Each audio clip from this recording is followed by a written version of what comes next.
चलिए दोस्तों, नमस्कार। आपका स्वागत है आपकी अपनी defence academy JKS defence academy में। तो हम मैथमेटिक्स में परसेंटेज पढ़ रहे थे। परसेंटेज के अंतर्गत हमारा जो पिछला टाइप था वो आपका तुलना से संबंधित टाइप था। ठीक है, कि ए की आय इतनी है तो बी की आय ए की आय से कितना अधिक है। तो हमने दो व्यक्तियों की आय के बीच तुलना की थी, फिर उसके बाद में तीन व्यक्तियों को शामिल किया था और उनकी आय के बीच तुलना की थी। उनकी आय की तुलना हमने तीन पर्सनों के बीच में की थी। जैसे कोई तीन पर्सन आपको दे रखे थे क्वेश्चन में, ए बी सी। इनमें से कोई एक पर्सन ऐसा, एक व्यक्ति ऐसा होता था जिसका संबंध अन्य दो व्यक्तियों से था। जैसे बी हमारा कोई व्यक्ति है, इसका संबंध ए से भी है और बी सी से भी है। तो ऐसे व्यक्ति को हम बीच में लेते थे। तो इस टाइप के क्वेश्चन भी हम कर चुके थे। तो आज चलेंगे नेक्स्ट टाइप की तरफ, जिसका नाम है आय और व्यय पर आधारित प्रश्न आपसे परसेंटेज में पूछे जाएंगे। टाइप नेक्स्ट देखते हैं। देखिए, नेक्स्ट टाइप है आज। इसमें आपसे पूछे जाएंगे आय और व्यय पर आधारित प्रश्न। आय और व्यय पर आधारित प्रश्न नेक्स्ट टाइप डाल लें और इससे संबंधित क्वेश्चन की तरफ चलते हैं। तो पहला क्वेश्चन आपकी स्क्रीन पे लगाया जाए। देखिए, पहला क्वेश्चन कह रहा है, राम अपने मासिक वेतन का 20% बचाता है। राम क्या करता है? अपने मासिक वेतन का 20% बचाता है। तो हमने मान लिया राम का मासिक वेतन 100 यूनिट है। अपनी तरफ से मान लेते हैं 100 यूनिट मान ले रहे हैं कि राम का मासिक वेतन हमने मान लिया 100 यूनिट है। अब वो क्या कर रहा है कि 20% बचाता है। तो अगर वो उसकी जो मासिक वेतन है उसका 20% निकालूं मैं 100 का, तो 20 ही आएगा। अगर वो 20 बचत कर रहा है, सेविंग कर रहा है, तो कितना खर्च कर रहा होगा? 80 कर रहा होगा खर्च। तो ये इसकी खपत हो गई 80 यूनिट। ठीक है, आगे क्वेश्चन क्या पूछ रहा है? यदि उसका मासिक व्यय 60,000 रुपए है, यदि उसका मासिक व्यय दे रखा है क्वेश्चन में, मासिक व्यय, इसे हम खपत भी बोल सकते हैं, व्यय बोलो या खपत एक ही बात है। वो कितना दे रखा है? 60,000 रुपए। तो हमसे पूछा है राम की मासिक बचत क्या है। तो इससे संबंधित क्वेश्चन पे आपको मासिक बचत भी पूछ सकता है, मासिक आय भी पूछ सकता है। ठीक है, मासिक व्यय उसने दे रखा है, लेकिन हमने तो 80 यूनिट मानी है खपत या व्यय। चलो खपत हटा के व्यय कर लेते हैं इसको। हमने मानी हमारे हिसाब से 80 यूनिट है, लेकिन क्वेश्चन के हिसाब से कहा गया है कि 60,000 रुपए है। तो हम 80 यूनिट की तुलना 60,000 के साथ कर लेते हैं। अगर मैं 80 यूनिट की तुलना 60,000 के साथ करता हूं तो 1 यूनिट की वैल्यू निकाल लूं मैं यहाँ से। अगर मैं 1 यूनिट की वैल्यू यहाँ से निकाल लेता हूं, देखो 1 0 से 1 0 कट जाएगा। इसे काट लेंगे 8 से 8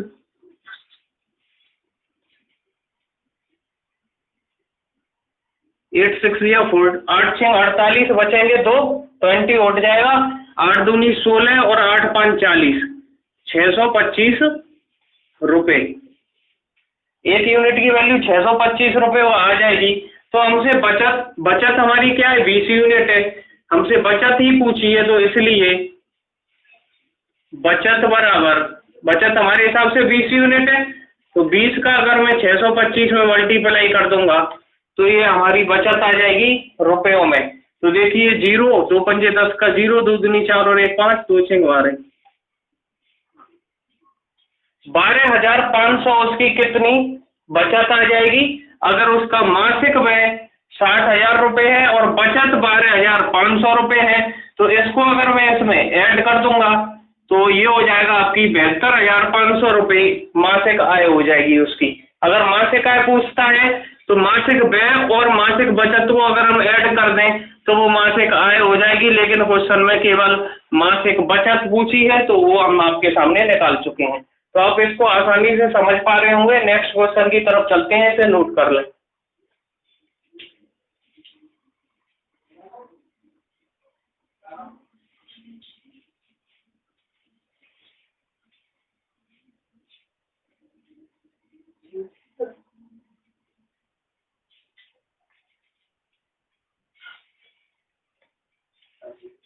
ठीक है दोस्तों, आपने नोट कर लिया होगा। अब चलते हैं नेक्स्ट क्वेश्चन की तरफ।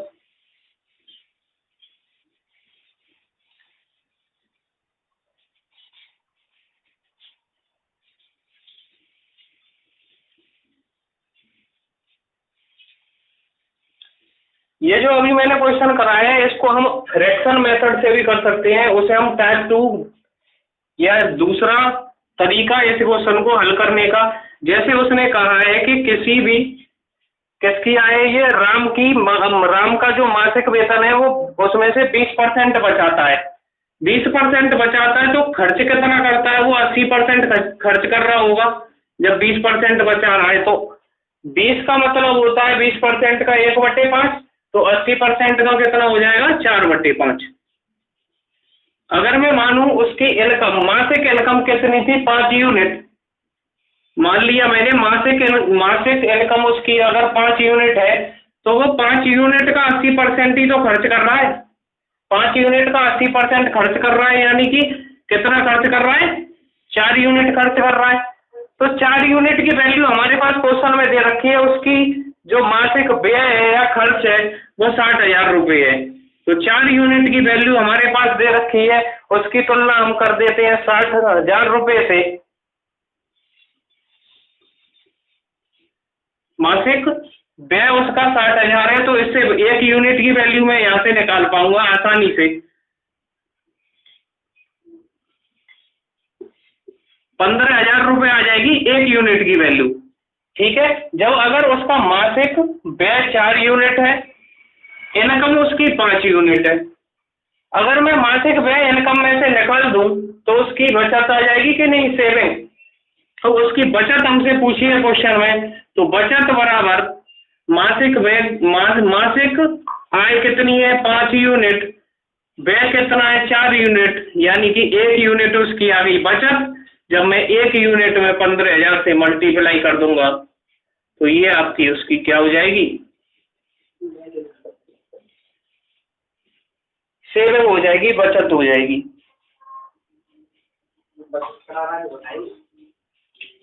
जब ये उसका मासिक आय है, ठीक है, 5 यूनिट आय है और 4 खर्च कर देता है, वो व्यय कर रहा है,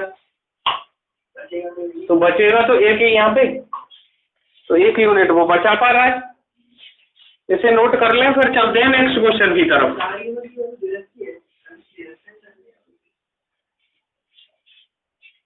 चलिए दूसरा क्वेश्चन है, आपकी स्क्रीन पे लगा दिया जाए।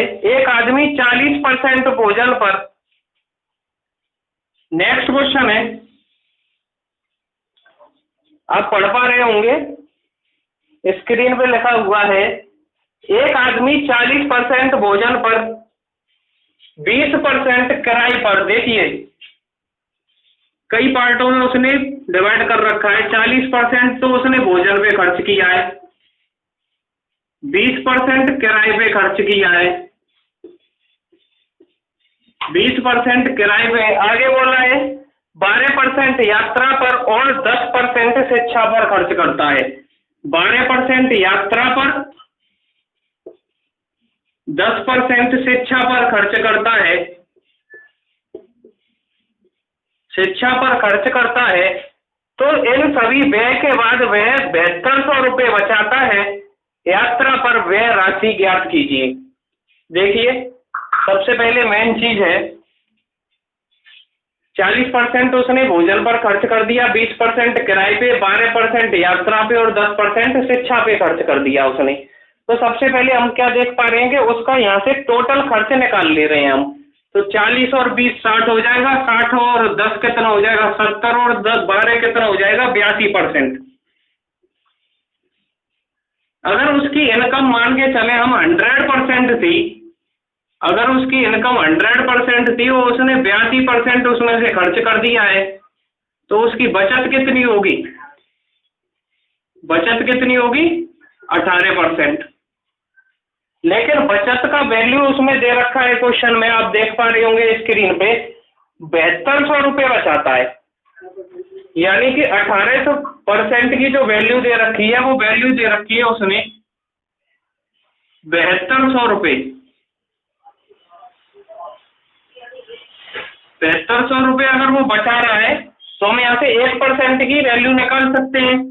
1% की कितनी हो जाएगी, 18 से मैं डिवाइड कर दूंगा, इसमें 400 रुपये हो जाएगी 1% की। लेकिन अब उसने क्वेश्चन में पूछा है कि आपको बताना है यात्रा पर व्यय राशि क्या थी, तो हम यात्रा वाली परसेंटेज को देख लेंगे। तो यात्रा पे 12% उसने खर्च किया है, इसलिए यात्रा पर व्यय राशि बराबर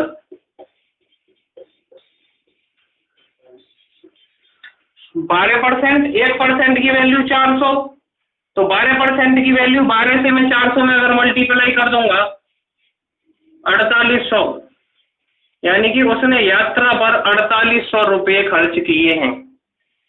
अगर 1% की वैल्यू है तो उसकी कुल इनकम पता कर दे सकते हैं हम, कुल व्यय भी पता कर सकते हैं, भोजन पर कितना खर्च किया है उसने उसको भी जान सकते हैं, किराया कितना लगाया उसको भी पता कर सकते हैं, शिक्षा पर, यानी कि जितनी भी वैल्यू हमें दे रखी है अलग अलग सबका मान हम इस क्वेश्चन से निकाल सकते हैं। लेकिन हमें यात्रा पर व्यय राशि पूछी है, तो ये क्वेश्चन आपको समझ में आ गया होगा, इसे नोट करें, फिर नेक्स्ट क्वेश्चन की तरफ चलते हैं।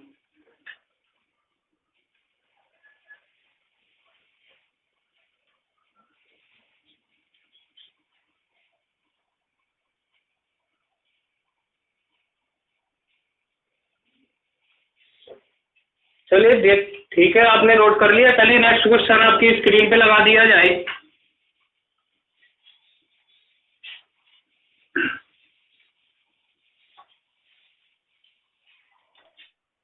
तो नेक्स्ट क्वेश्चन आपकी स्क्रीन पे लगा दिया गया है, आप देखें उसे। देखिए क्वेश्चन कह रहा है,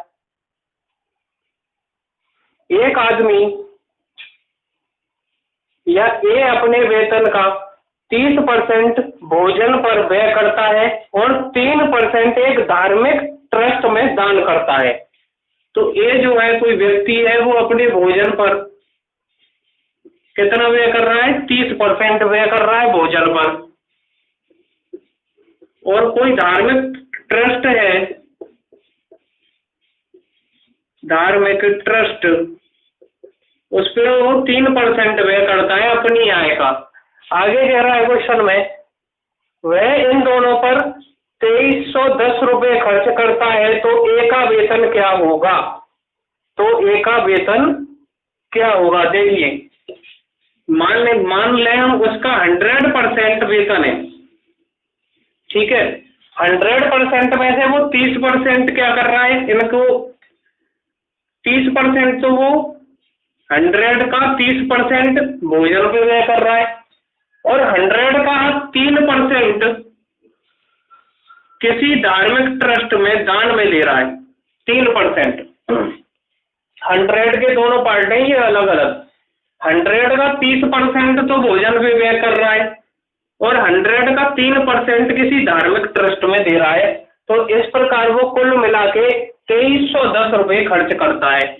लेकिन हम परसेंटेज में कुल मिला के देखें तो 30% ये और 3% ये 33% कर रहा है, लेकिन रुपए में कुल कितना कर रहा है, वो 2310 कर रहा है, 2310 रुपये कर रहा है। तो मैं अगर यहाँ से 1% की वैल्यू निकालूं तो देखिए 7 21, 7 21 और 2 23, 1% की वैल्यू यहाँ पे 70 रुपये आ जाएगी। आप आसानी से पता कर पा रहे होंगे, 33 का डिवाइड कर लें इसमें, अब आगे उसने पूछा है ए का वेतन, तो हमने ए का वेतन तो 100% मान रखा है ना। जब 1% की वैल्यू 70 रुपये है तो इसलिए ए का वेतन बराबर 100 इंटू 70, 7,000 रुपये हो जाएगा। आप आसानी से समझ पाए होंगे कि उसका हमने मान लिया भोजन पे 30% खर्च करता है, धार्मिक ट्रस्ट में 3% दान देता है, तो उसका मासिक वेतन पता करना है। तो मासिक वेतन पता करना है तो देखिए 100% हमने उसका मासिक वेतन मान लिया, 100% का 30% तो भोजन पे कर दिया, 3% दान दे दिया, तो कुल मिला के उसने 33% खर्च कर लिया। लेकिन उसने बोला कि दोनों को मिला के वो 2310 रुपये खर्च करता है। हम यहाँ पे 1% की यूनिट, 1% की वैल्यू निकाल लेंगे तो 70 रुपये आ जाएगी। अब उसने पूछा है कि 100 जो परसेंट है वो उसकी मासिक इनकम है। जब 1% की वैल्यू 70 रुपये है तो 100% में अगर मैं 70 से मल्टीप्लाई कर दूं तो उसका मासिक वेतन पता चल जाएगा, वो कितना है 7,000 रुपये। तो आप आसानी से समझ पाए होंगे, इसे नोट कर लें, फिर चलते हैं नेक्स्ट क्वेश्चन की तरफ।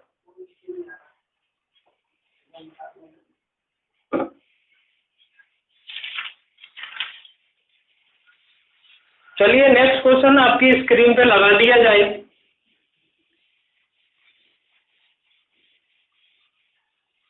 देखिए नेक्स्ट क्वेश्चन कह रहा है, सोहन अपने वेतन का 35% भोजन पर, सोहन का वेतन है और उसका वेतन का वो यूज कर रहा है, तो भोजन पे कितना कर रहा है, वो 35% कर रहा है। सोहन अपने वेतन का 35% भोजन पर और अपने वेतन का 5% बच्चों की शिक्षा पर खर्च करता है। बच्चों की शिक्षा पर खर्च करता है, तो केवल शिक्षा लिख ले रहे हैं यहाँ पे, 5% खर्च कर रहा है अपने बच्चों की शिक्षा पे। तो 35% उसने भोजन पे खर्च कर लिया और 5% बच्चों की शिक्षा पे खर्च कर लिया, तो टोटल कितना खर्च कर लिया उसने, 40%। आगे क्वेश्चन में पूछ रहा है, उसने इन दोनों मदों पर 17,600 रुपये खर्च किए, तो सोहन का मासिक वेतन क्या है। सेम पिछला जो क्वेश्चन था वही है, हमने माना उसका मासिक वेतन 100% है, 35% उसने भोजन पे खर्च कर लिया, 5% उसने शिक्षा पे खर्च कर लिया। तो परसेंटेज के हिसाब से देखें तो मैंने ऐड कर दूं तो टोटल 40% खर्च कर लिया उसने। लेकिन 40% उसने बोला है 17,600 रुपये खर्च कर लिए हैं, 17,600 रुपये खर्च कर चुका है। तो यहाँ पे हम 1% की वैल्यू निकाल लेंगे, 1% की वैल्यू निकालेंगे तो 1 0 से ये 1 0 कट जाएगा, 4 से ऐसे करेंगे तो 4 चौक 16, 4 चौक 16 और 440 रुपये आ जाएगा 1% की वैल्यू। अब हमें उसका मासिक वेतन पता करना है, तो मासिक वेतन कितना है उसका, 100% है। तो 100 की मैं अगर 1% में दोनों तरफ मल्टीप्लाई करो तो ए का इस क्वेश्चन में सोहन है, तो सोहन का मासिक वेतन क्या हो जाएगा, सोहन का मासिक वेतन बराबर, अगर मैं इसमें 100 से मल्टीप्लाई कर दूं 44,000 रुपये, ये आपका आंसर आ जाएगा। तो आप जैसा सेम क्वेश्चन पिछला था ये भी है, आप इसे नोट करें, फिर चलते हैं नेक्स्ट क्वेश्चन की तरफ।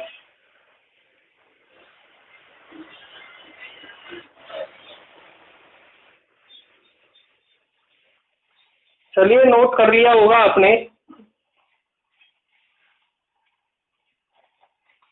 नेक्स्ट क्वेश्चन आपकी स्क्रीन पे लगा दिया जाए। नेक्स्ट क्वेश्चन देखिए क्या कह रहा है। नेक्स्ट क्वेश्चन कह रहा है, डॉन अपने वेतन का, इसमें डॉन दे रखा है, कोई डॉन है, वो अपने वेतन का 30% घरेलू वस्तुओं पर खर्च करता है। घरेलू वस्तुओं पर कितना खर्च कर रहा है वो? 30%। आगे कह रहा है वो घरेलू वस्तुओं पर शेष वेतन का 25% शिक्षा पर। अब देखिए यहाँ से थोड़ा टैब चेंज होता हुआ, शेष का 25% एजुकेशन यानी कि शिक्षा पर खर्च कर रहा है। नेक्स्ट आगे क्या कह रहा है? बाय यातायात पर, यानी कि शिक्षा प्लस यातायात दोनों पर ही खर्च करता है वो, यातायात दोनों पे ही खर्च कर रहा है 25% को। आगे कह रहा है प्रत्येक पर खर्च शेष राशि 5250 रुपए को बैंक खाते में जमा करता है। तो घरेलू वस्तुओं पर खर्च की गई राशि कितनी है? तो देखिए सबसे पहले हमें क्या करना है, 100% उसको मान लेते हैं हम, उसकी इनकम 100% है। उसकी इनकम क्या है? 100%। तो 100% उसकी इनकम हुई तो 30% दोस्तों वो घरेलू खर्चों पर यानी घरेलू वस्तुओं पर जब 30% खर्च कर रहा है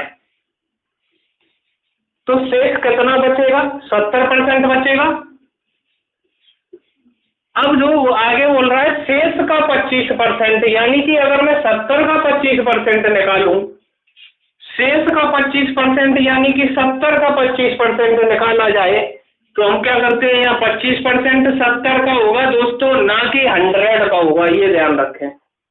हम बात कर रहे हैं 70 के 25% की, यानी शेष के 25% की। जब शेष का 25% मैंने यहाँ निकाल दिया तो अब उस कंडीशन पे यहाँ पे कितना बचेगा? यहाँ पे बच रहा होगा 75%।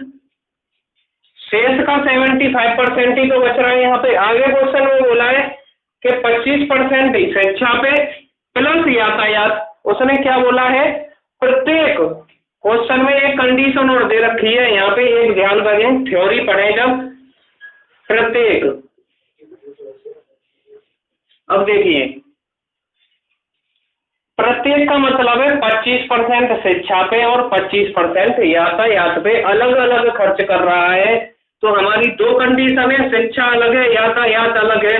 तो इसलिए मैं इसमें 2 से अगर मल्टीप्लाई कर दूं तो 25% शेष का या शिक्षा पे खर्च कर दिया और 25% यातायात पे, कुल मिला के यहाँ पे कितना आ गया? 50% आ गया।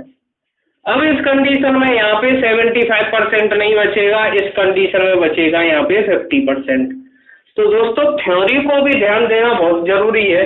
अगर मैं यहाँ एक वर्ड इसको ना देखूं प्रत्येक को, तो मैं समझता कि शिक्षा और यातायात में केवल 25% दोनों पे मिला के, लेकिन उसने थ्योरी में कह दिया है कि प्रत्येक पर, तो अलग अलग होगा। तो अलग अलग करने के लिए मैंने यहाँ 2 से मल्टीप्लाई कर दिया है।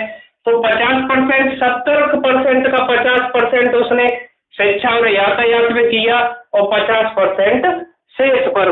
अब जो 50% ये जो बच रहा है, इसकी वैल्यू क्वेश्चन में हमें दे रखी है, वो दे रखी है शेष राशि 5250 रुपए को बैंक खाते में जमा करता है, यानी कि इसको बैंक खाते में जमा कर रहा है 5250 रुपए को। ठीक है, तो 50% की वैल्यू कितनी आ गई? 5250 रुपए। तो 1% की मैं वैल्यू यहां से निकाल लूं तो 1% की वैल्यू आसानी से निकल पाएगी, 0 से 0 कैंसिल कर लेंगे, 105 रुपए आ जाएंगी। 1% की 105। तो क्वेश्चन में क्या पूछ रहा है? घरेलू वस्तुओं पर खर्च की गई राशि कितनी थी? तो घरेलू वस्तुओं पर हमने राशि 30% खर्च की है, तो हम 30% की वैल्यू निकाल लें। अगर मैं 30 से मल्टीप्लाई कर दूं 105 पे तो हमारा आंसर आ जाएगा। तो हमें 30% की वैल्यू निकालनी है। तो जो हमारी घरेलू वस्तुओं पर खर्च की गई राशि है तो ये हो जाएगी आपकी घरेलू वस्तुओं पर खर्च की गई राशि। तो बराबर कर लेते हैं, यहाँ पे देखिए 105 इंटू 30, 0 से 5 15 का 15, 3 एकम 3, 3150 रुपये। जो उसने घरेलू वस्तुओं पर राशि खर्च की है वो 3150 रुपये है। तो देखिए 30% यानी कि घरेलू वस्तुओं पर जो खर्च की गई राशि है, जब 1% की वैल्यू 105 है तो 30 में मैं मल्टीप्लाई कर दूं 105 का, तो वो आ जाएगा आपका 3150 रुपये। नीचे आपको दिखाई नहीं दे रहा होगा तो मैंने यहाँ पे लिख दिया है, आप आसानी से देख पा रहे होंगे। तो देखिए आप समझ पाए होंगे आसानी से इस क्वेश्चन को। नोट करें, फिर नेक्स्ट क्वेश्चन की तरफ चलते हैं।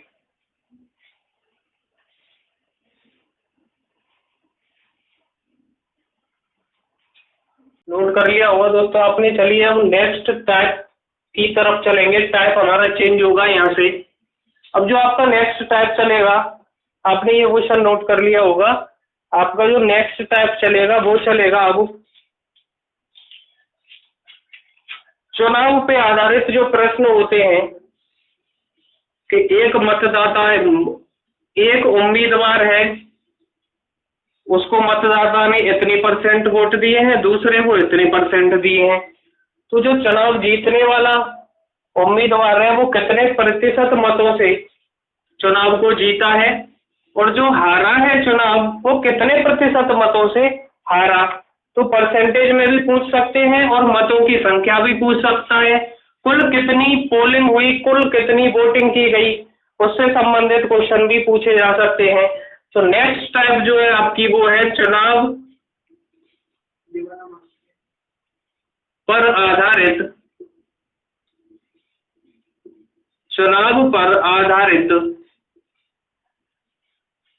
प्रश्न।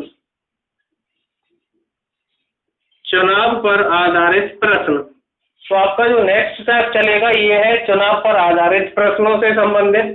तो दोस्तों आज के लिए हम इतना ही रखते हैं।